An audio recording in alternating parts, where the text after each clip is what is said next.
नमस्कार, मैं योग शिक्षिका Bhavna Kalra, centre for meditation and yoga sciences के diploma in meditation and yoga sciences course के आज हम लेक्चर लेके आए हैं जिसका टॉपिक है योग चिकित्सा फॉर डायबिटीज़, योग थेरेपी फॉर मधुमेह।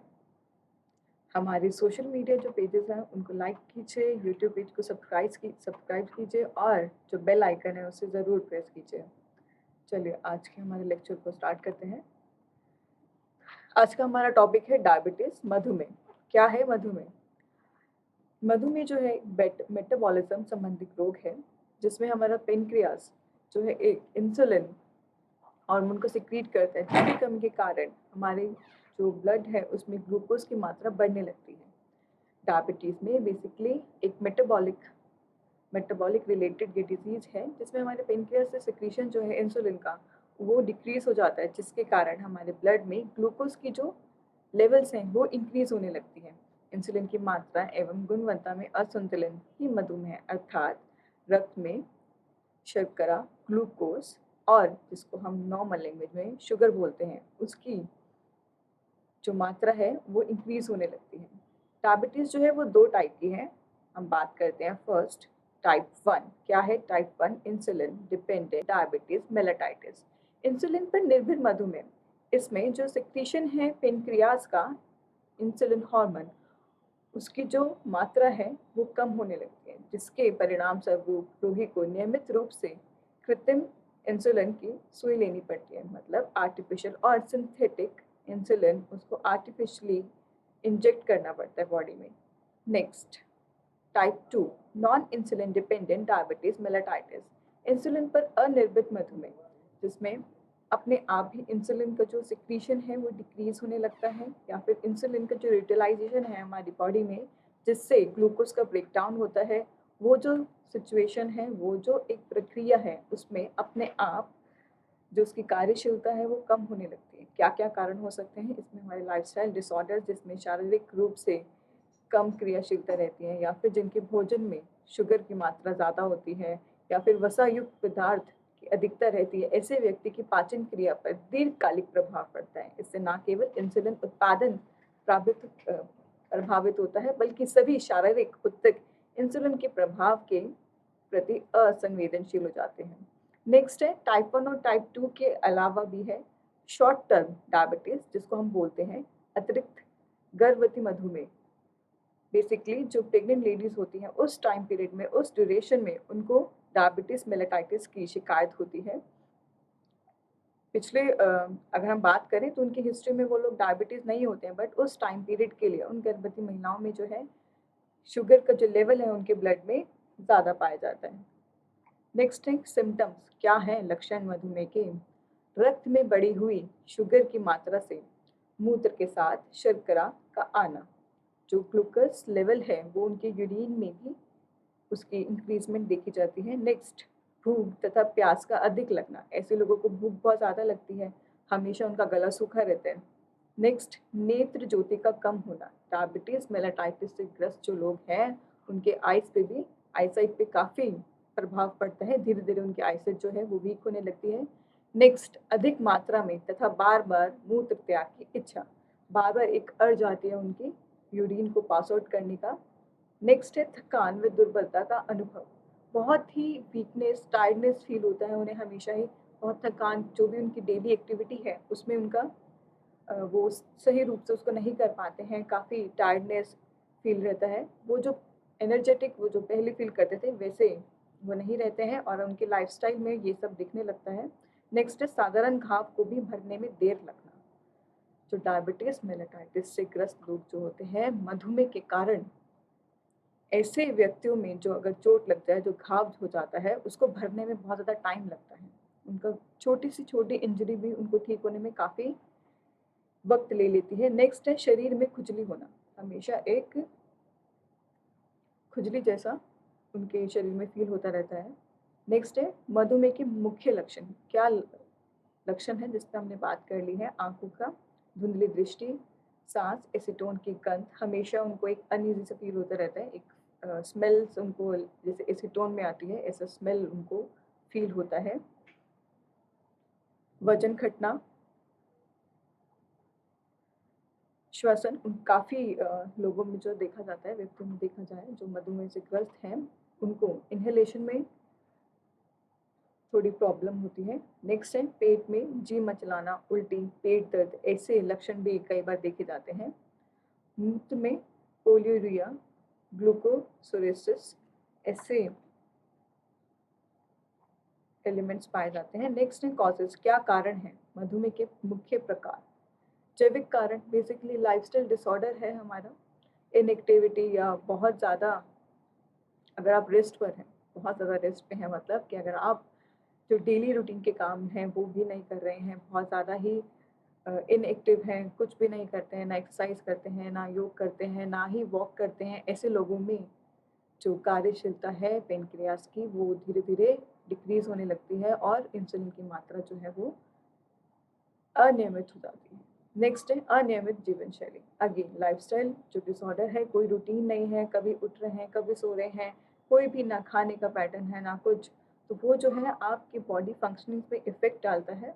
आपकी जो बायोलॉजिकल फंक्शनिंग है, आपकी बॉडी की जो बायोलॉजिकल क्लॉक है, अगर वो डिस्टर्ब हो रही है तो ऑटोमैटिकली आपके जितने भी बॉडी फंक्शनिंग है, उनकी जो एक रिदम है, एक जो नियमितता है वो जो है डिस्टर्ब हो जाती है, जिसके कारण अगेन इंसुलिन सिक्रीशन में और आपके जो फंक्शनिंग है आपके सिस्टम की वो डिक्रीज हो जाती है। अगेन ग्लूकोज की जो लेवल है वो आपके ब्लड में इंक्रीज हो जाएगी। नेक्स्ट है शारीरिक श्रम का अभाव, मोटापा। ओबेसिटी भी एक कारण है, ओबेसिटी के कारण भी आपकी जो फंक्शनिंग है आपके ऑर्गन्स की वो डिक्रीज़ होती है। शारीरिक श्रम अगेन अगर आप इनएक्टिव हैं, कुछ भी व्यायाम या आप नहीं कर रहे हैं, ना कुछ वॉक कर रहे हैं, अगेन वो आपका इफ़ेक्ट डालता है आपके ऑर्गन्स के फंक्शनिंग पे। नेक्स्ट है अत्यधिक भोजन करना। अगर आप जितनी आपके शरीर को ज़रूरत है उससे ज़्यादा अगर आप फूड इनटेक कर रहे हैं तो अगेन उसके जो प्रोसेस है मेटाबॉलिक आपका जो प्रोसेस है, डाइजेशन प्रोसेस है, अगेन जो ग्लूकोज़ की मात्रा है वो इंक्रीज़ हो रही है आपके ब्लड में। नेक्स्ट है मानसिक तनाव और चिंता। अगर आप स्ट्रेसफुल रहते हैं, कोई आपको टेंशन है, अगेन उसका जो इफ़ेक्ट है वो आपके बॉडी फंक्शनिंग से पड़ेगा, ऑर्गन्स की फंक्शनिंग पे पड़ेगा। जो सिक्रीशन है, तनाव देखिए मानसिक तनाव और चिंता, स्ट्रेस जो है वो ऑटोमेटिकली हमारे बायोलॉजिकल फंक्शनिंग जो है बॉडी को उसको डिस्टर्ब करती है। अगर आपका मन, आपका दिमाग शांत नहीं है, तो वो आपकी फ़िज़िकल बॉडी पे भी उसका असर दिखेगा। नेक्स्ट है गर्भावस्था, जैसे कि हमने बात करी, कई लेडीज़ को, प्रेग्नेंट वुमेन्स को देखा गया है कि उस ड्यूरेशन में जब वो प्रेग्नेंट हैं, उनमें उनका ग्लूकोज़ लेवल जो है वो इंक्रीज़ हो जाता है। नेक्स्ट है कुपोषण तथा अल्पपोषण आदि। अगर हमारी बॉडी को जो एलिमेंट्स, मिनरल्स चाहिए, वो उनको सही मात्रा में, सही रूप में नहीं मिल रहे हैं, तो वो भी हमारे ऑर्गन्स फंक्शनिंग पे इफ़ेक्ट डालते हैं। नेक्स्ट हम बात करेंगे योगा थेरेपी। ऐसी योगिक चिकित्सा, ऐसे कौन-कौन से योगिक क्रियास हैं, कौन-कौन से योगिक आसन और प्राणायाम जो हेल्प करेंगे हमें मधुमेह को कंट्रोल करने में, मधुमेह के मैनेजमेंट में। कैसे हम अपने जो ग्लूकोज़ हमारी रक्त में बढ़ गया है, जो हमारा डायबिटीज़ मेलाइटिस का जो लेवल है, उसको हम कैसे कंट्रोल कर सकते हैं, कैसे रेगुलेट कर सकते हैं। आइए उन पे हम बात करते हैं। सबसे पहले हम बात करेंगे षटकर्म की। क्लींजिंग प्रैक्टिसेस, षटकर्म क्लींजिंग प्रैक्टिसेस, कौन-कौन सी क्लींजिंग प्रैक्टिसेस हम लोग कर सकते हैं, इंक्लूड करेंगे जो कि ऑटोमेटिकली इफ़ेक्ट करेंगे हमारे पेनक्रियास के फंक्शनिंग पे और जो रेगुलेट करेंगे हमारे ग्लूकोज़ लेवल को। तो फर्स्ट हम बात करते हैं कुंजन, वस्त्र धौती, कपालभाति और अग्निसार। ये सारे ही हमारा डायरेक्ट इफ़ेक्ट जो है कुंजल और वस्त्र धौत्र में जो है हमारा कफ वो डिक्रीज़ होगा, उसको एलिमिनेट होगा। अगेन जो उसका इफ़ेक्ट है हमारे स्टमक पे आएगा, हमारे एब्डोमिनल ऑर्गन्स पे आएगा और ऑटोमेटिकली हमारे पेनक्रियास पे आएगा। हमारे स्टमक का ब्लड सर्कुलेशन इंक्रीज़ होगा, हमारे एब्डोमिनल ऑर्गन्स की जो फंक्शनिंग है वो एनहांस होगी, तो ऑटोमेटिकली हमारे पेनक्रियास की भी फंक्शनिंग एनहांस होगी। ऐसे ही कपालभाति और अग्निसार सारे ही जितने भी एलिमेंट्स हैं उनको जो भी इम्प्योरिटीज़ हैं, जो भी अनवांटेड एलिमेंट्स हैं, उनको रिमूव करने में हेल्पफुल होगा। अगेन हमारे एब्डोमिनल ऑर्गन्स को मसाज करेगा, उनकी एक्टिविटी को इंक्रीज़ करेगा। नेक्स्ट है यौगिक सूक्ष्म व्यायाम। ऐसे कौन-कौन से यौगिक सूक्ष्म व्यायाम को हम इंक्लूड कर सकते हैं, जो कि हमें हेल्पफुल होंगे मधुमेह को कंट्रोल करने में, रेगुलेट करने में। तो हम बात करेंगे थोड़ा बहुत अंगुलीवा शक्ति विकासक, स्कंद चालन एक नॉर्मल रूटीन में। नेक्स्ट हम बात करें कटी शक्ति विकासक क्रिया।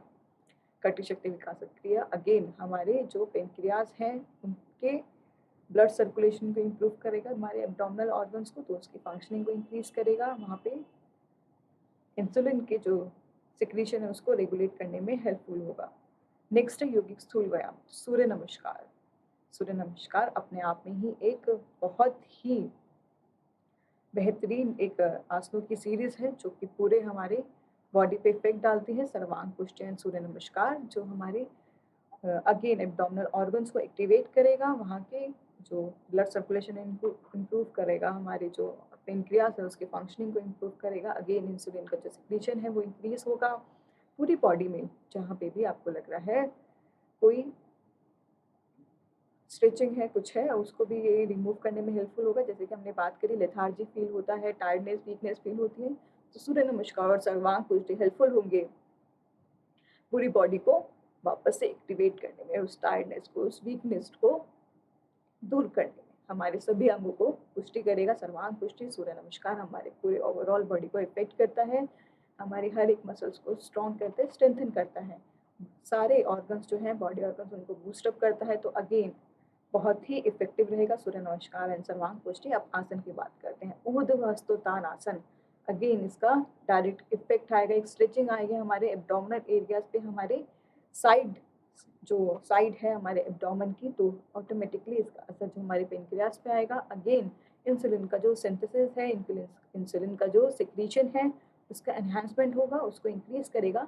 नेक्स्ट हम बात करेंगे पादस्थ आसन। अगेन पादस्थ आसन में जो इफेक्ट है, जो प्रेशर है हमारे स्टमक पे भी आएगा, तो इफेक्ट आएगा हमारे पेनक्रियास पे भी, ऑटोमेटिकली इंसुलिन के सिक्रीशन में हेल्पफुल होगा, पेनक्रियास की जो एक्टिविटी है उसको एनहांस करेगा। नेक्स्ट है अर्ध चक्रासन, अगेन त्रिकोण आसन, ये सभी जो है मंडूकासन, वक्रासन, अर्ध मत्स्येंद्रासन, त्रिकोणासन, मंडूकासन, वक्रासन, ये सभी जो डायरेक्ट इफेक्ट करेंगे हमारे एब्डोमिनल एरियाज पे। और अर्ध मत्स्येंद्रासन बहुत ही लाभदायक है ये आसन, इसका डायरेक्ट इफेक्ट आता है हमारे पेनक्रियास पे। तो अगेन इंसुलिन सिक्रीशन को, इंसुलिन सिंथेसिस को एक्टिवेट करेगा और हमारे बॉडी में इंसुलिन की जो मात्रा है उसको बढ़ाएगा, जिससे हमारे जो ग्लूकोज लेवल है वो डिक्रीज होएगा हमारे ब्लड में। नेक्स्ट है पश्चिम उत्तान आसन, ऊष्टासन, भुजंगासन, धनुरासन, शलभासन, नौकासन, ये सभी जो है हमारे ब्लड में इंसुलिन सिक्रीशन को ऑफ कोर्स ये इन्हांस कर रहा है। तो हमारे ब्लड में जो ग्लूकोज लेवल है, अगर इंसुलिन की मात्रा बढ़ेगी तो ऑटोमेटिकली जो ब्लड ग्लूकोज लेवल है वो रेगुलेट होगा सिंथेसिस, इंसुलिन के सिंथेसिस के साथ। नेक्स्ट शवासन, रिलैक्सेशन करेंगे हम लोग, रिलैक्सेशन भी ज़रूरी है। शवासन हमारी बॉडी को काम करेगा, जो भी एंजाइटी, जो टायर्डनेस फील होती है, जो लेथार्जीनेस फील होती है, शवासन से हमारी बॉडी जो है वो काम होगी, स्ट्रेस जो है, तनाव जो है वो दूर होंगे। इससे अगेन क्या होगा, हमारे बॉडी के जो ऑर्गन्स हैं उनकी फंक्शनिंग इम्प्रूव होगी। नेक्स्ट हम बात करेंगे प्राणायाम। कौन कौन से प्राणायाम मधुमेह में लाभदायक होंगे? नाड़ी शोधन, नाड़ी शोधन का डायरेक्ट इफेक्ट जो है हमारे पूरे शरीर में आता है, सबसे ज़्यादा नर्वस सिस्टम पे, नर्वस सिस्टम को रेगुलेट करेगा। तो अगेन हमारी बॉडी के सभी ऑर्गन्स फंक्शनिंग जो है वो रेगुलेट होंगी।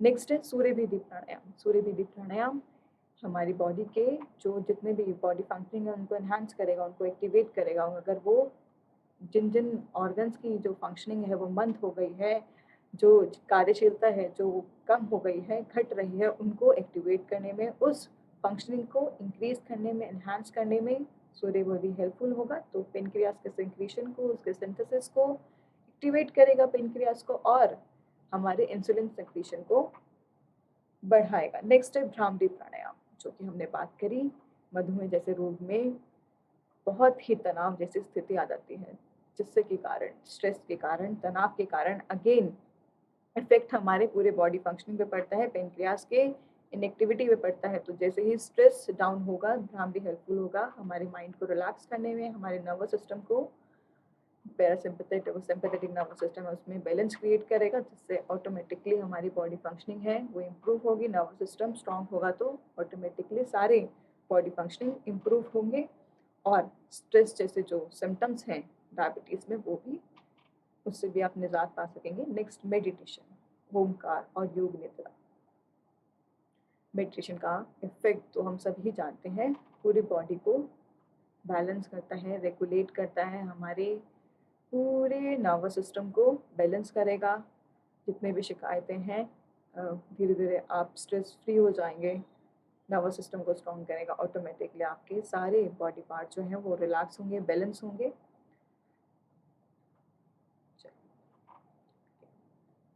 तो यही हमारा आज का टॉपिक ख़त्म होता है। कल फिर से मिलेंगे 9 बजे। धन्यवाद।